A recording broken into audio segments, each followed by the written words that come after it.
It's a new week and we have time-traveling monsters, bionic men, even possessing ghosts, and so much more. Let's get into it.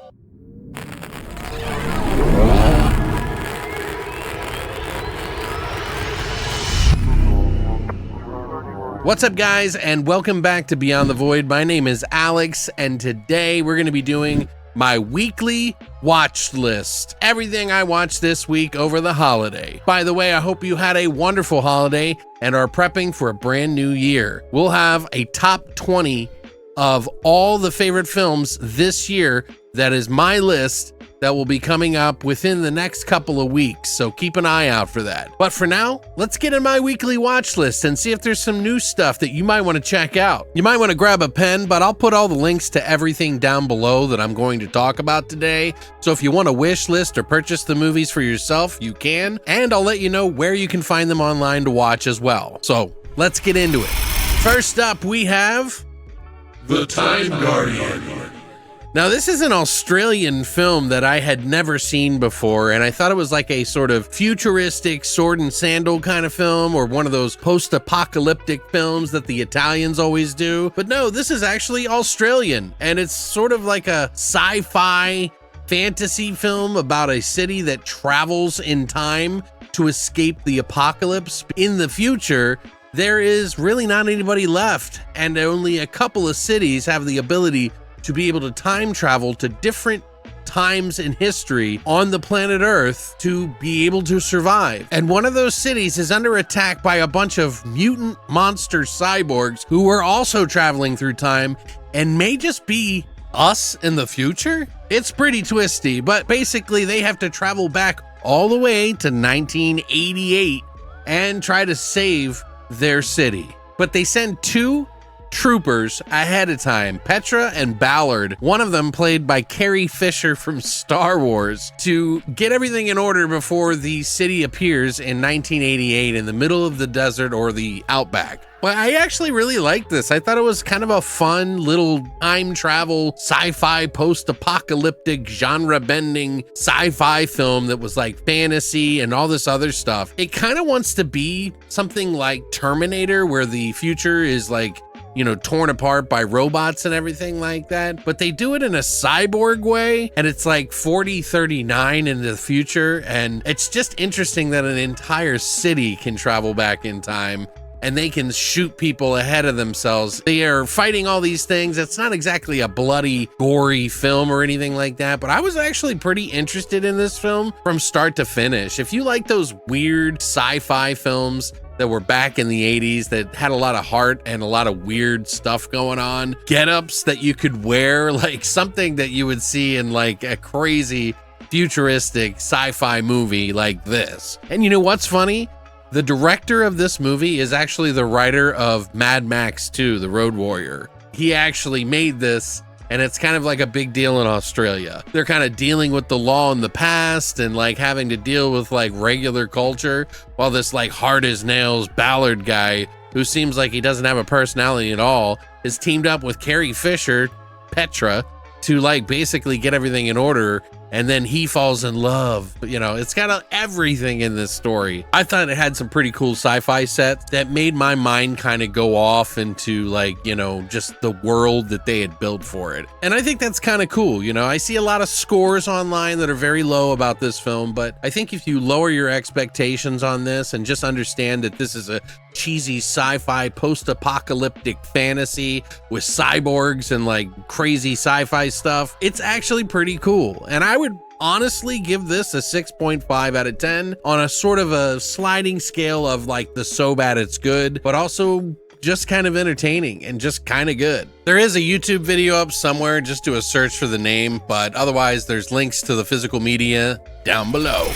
So do you remember the time in 2000 where everybody thought all the computers were going to blow up or the end of the world was going to happen because we never figured out how to set our clocks on the computers to go past 2000? Pretty much nothing happened. They made a movie about it, and it's a comedy that just came out recently. I got to see Y2K that just came out. It is by Kyle Mooney, who is part of SNL and has done a ton of other comedic writing and acting in a lot of different films. It's out for early preview for 20 bucks, and I decided to splurge and just watch it because I grew up during that time and I wanted to kind of go on a nostalgic trip. This one is essentially about two high school nobodies who are best friends, and they've kind of found each other because nobody else gives a crap about them. So they've teamed up and done a lot of really dorky things together and decide instead of staying in this time for the new year, they're gonna go out. The one guy is in love with this one girl who's gonna be at this big party. It's New Year's Eve 1999, and hey, he may even get a kiss. But when the clock strikes midnight, things get pretty freaking crazy when everyone around them is being killed off by machines. And we're talking like Tamagotchis, videotapes, remote controlled cars, you name it. Everything that you can think of. It's kind of a nostalgia trip and a kind of dump, but it kind of connects some areas that were pretty funny. There is some moments in the film that do make me laugh, but overall, it sort of starts to go good and then get worse and worse and worse over time. And it really is very disappointing by the end of the movie. It is watchable, and it is something that you can probably like as a guilty pleasure. Many people may be like, I didn't think it was that bad, but a lot of the jokes are gonna miss for a lot of people, and it's not just because of the age thing, but I think he did kind of single himself out there a little bit by kind of focusing on one generation. It's a fun movie, kind of taking a concept of what would have happened if Y2K actually went haywire, which I thought was just a cool idea, and I really wanted to kind of watch it, and I was hoping for it more than I actually got from the film. I will still probably pick this movie up in the future. This is the end with Seth Rogen, where they take the end of the world and kind of play with it in a way like this movie's trying. I think overall it just misses in a lot of areas, even if it does pack a nostalgia punch every now and then. By the end of the movie, you'll see what I mean by, oh man, this could have been so much better. It literally could have been like Maximum Overdrive, and it's nothing like it. Which, by the way, if you don't like Maximum Overdrive, shame on you. Shame on you. This machine just called me an asshole.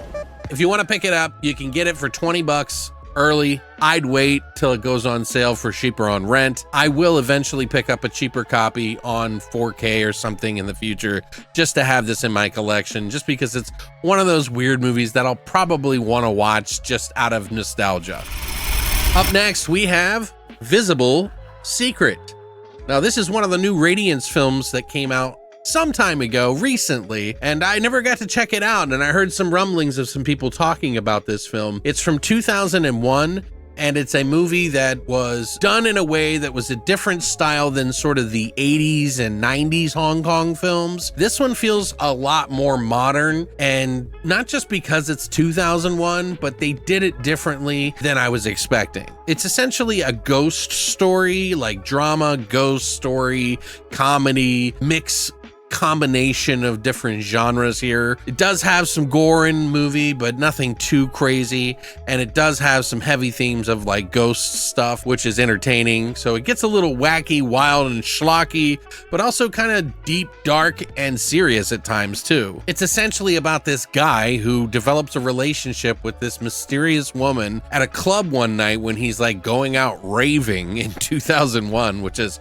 also a nostalgia trip. But she comes up to him and just kind of pretends like he's her boyfriend because her ex-boyfriend is bothering her. So she hugs him, gives him a kiss, and then they sort of develop a friendship and relationship over the course of meeting each other that one night. And they end up liking each other quite a bit. But he soon finds out that she has this ability with her left eye to be able to see the dead around her. And soon after, he starts seeing the dead with her, and people start getting possessed, including one of them. Now, this is director Anne Huai, who did Ordinary Heroes and also Our Time Will Come. She's not used to doing sort of this type of cinema, but I thought it was kind of a unique blend of like a serious, but also kind of wacky ghost story a little bit. So it kind of mixes the two tones into this, which may make it or break it for some people, but I actually found myself enjoying this movie a lot more than I thought I was.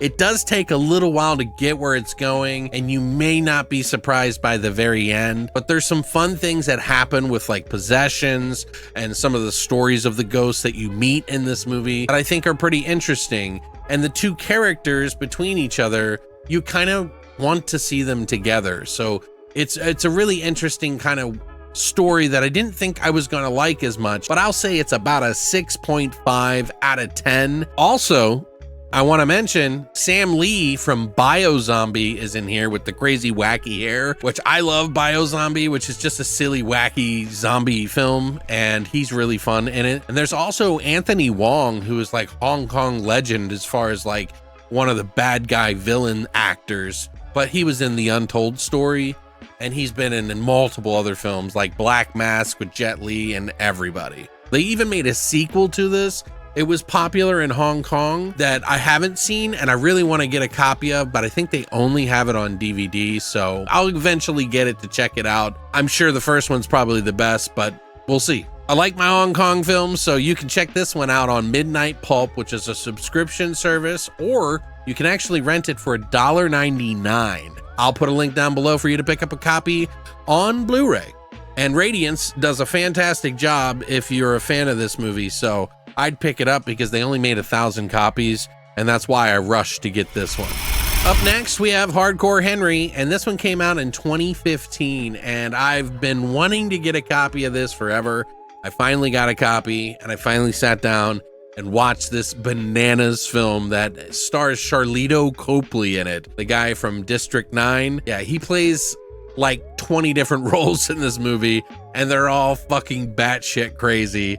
And they're all really fun. There's a couple of actors in this movie that are actually in here. I won't spoil the other one, but there are 2 big name actors in this film. The rest it's all from first person. It's a first person movie, so you're seeing through the eyes of a man running around doing tricks and doing some of the most insane stunts I've ever seen on camera. Essentially, Hardcore Henry is a guy that was like resurrected from death, put together and cobbled together into a biomechanical sort of machine, who has his memory wiped, and his wife has saved his life to bring him back to go and fight these guys that tried to kill him. And he's also trying to battle this telekinetic warlord on the side who can use his mind powers to shift things in the air and explode people and do some pretty crazy stuff. And along the way, he meets another biomechanical guy who is played by Charlito Copley. He has so many different roles in this movie, and he keeps running into Henry,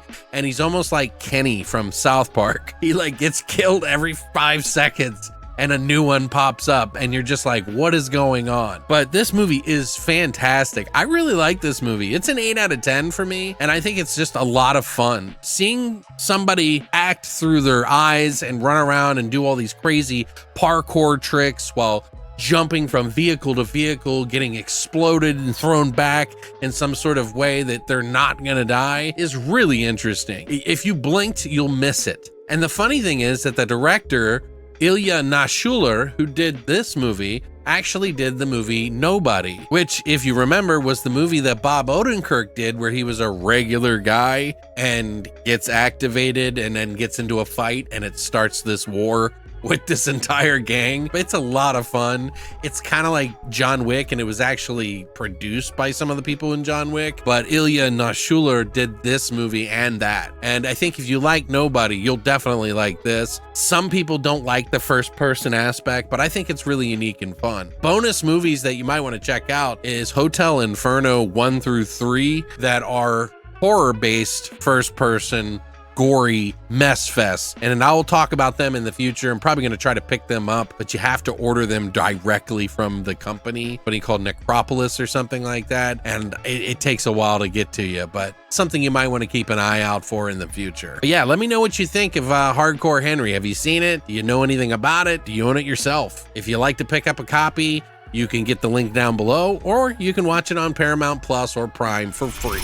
And then last but not least, I ended up watching a movie called Stream from 2024. It's a brand new movie that came out months ago that a lot of friends got to see in the theater. I didn't get to catch it in the theater. I got to check it out finally late in the game to see what it was all about. This is a movie that a lot of people have been talking about. You can rent it for $5. There is no date for the release of the Blu-ray of that yet, but this is essentially about a family of a daughter, a son, a mother, and a father who are having troubles with getting along in their family, and they decide to go on a vacation to a hotel that they've been going to since they were little kids. Rekindle some of their family relationship again. And the troubled daughter and the kid who doesn't want to do anything with his family anymore, well, they all get locked into a hotel, and it's a bunch of killers out to kill people, and it's sort of a game show that's going on inside the hotel that turns into a really bloody, crazy time with a lot of various characters. In fact, there's 4 deranged killers that are playing a sadistic game being live streamed to a bunch of people to kill everyone in the hotel. They get locked down, they can't escape. The most creative murders of the guests win. Now, this was directed by Michael Levy, who is also the producer of the Terrifier franchise. Damien Leone did the practical effects in here. Not to mention, there's literally everybody in this cast. You have Daniel Harris, who plays the mom, Jeffrey Combs, who plays the hotel manager. Supposedly, Tim Curry was going to be in this movie, but they ended up cutting him out. In fact, Tony Todd's in this movie as well, so, you understand why they weren't in the film for very much, but Tony Todd is in the film. We got Dee Wallace and just a ton of other people.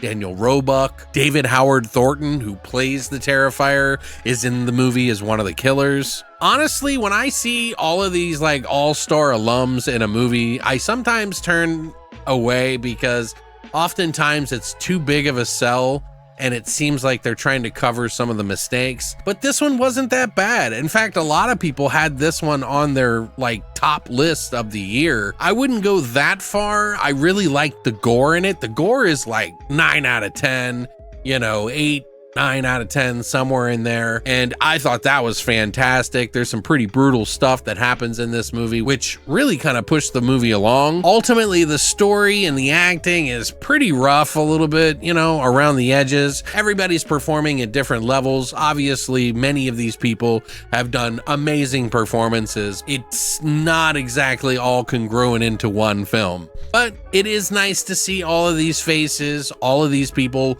working on one film together. If that's something that you might like, it may be better for you than it was for me. I like it. I think it's about a 6.5, maybe a 7 out of 10. It didn't blow me away or anything like that, but I wouldn't mind watching it again. I think it's pretty bloody, pretty gory, kind of typical, but also, fun. So I would say 6.5 is a good score for this one. No word on a Blu-ray just yet, but if I find out, I'll let you know. Let me know what you think of these movies. Have you seen all of them? Have you seen any of them? Are you going to check them out? Let me know what you think in the comment section down below. All the links are provided for you. Thank you so much for continuing to support this weekly watch list. It's been a lot of fun doing it, and I'm going to continue to do it. If this is your first time here, please hit the like and subscribe button. Keep an eye out. Thanks for coming by, and as always, long live the void.